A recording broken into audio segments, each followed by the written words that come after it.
Yomi Maya Sport atau YMS Basketball membuat gebrakan baru. Klub yang merupakan anggota Pengcap Berbasi Kabupaten Bogor ini mendatangkan mantan pelatih Timnas Indonesia Rastafari Horongbala untuk berbagai pengalaman dan pengetahuan tentang olahraga basket kepada pebasket muda di bawah binaan YMS. Sosok Rastafari yang malang melintang di dunia basket tanah air ini resmi menjadi bagian dari staf kepelatihan YMS. Ia dikontrak untuk masa waktu 1 tahun ke depan.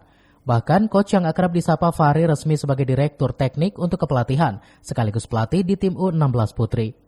Owner YMS Basketball Ridwan Eka Saputra mengatakan ini merupakan bagian dari program klub. YMS mencari pelatih yang mumpuni agar target juara bisa tercapai. Ridwan juga menjelaskan di Kabupaten Bogor sulit menemukan pelatih berkaliber nasional. Oleh sebab itu klubnya mendatangkan coach Fahri sebagai pelatih dan dirtek untuk 1 musim ke depan. Sementara itu, Coach Rastafari mengaku siap membantu YMS Basketball meraih prestasi tertinggi. Ia akan all out memberikan materi terbaik agar YMS memiliki para pemain berkaliber nasional.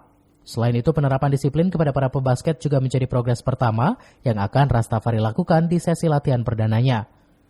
Dari Kabupaten Bogor, Cevi Suryadi melaporkan.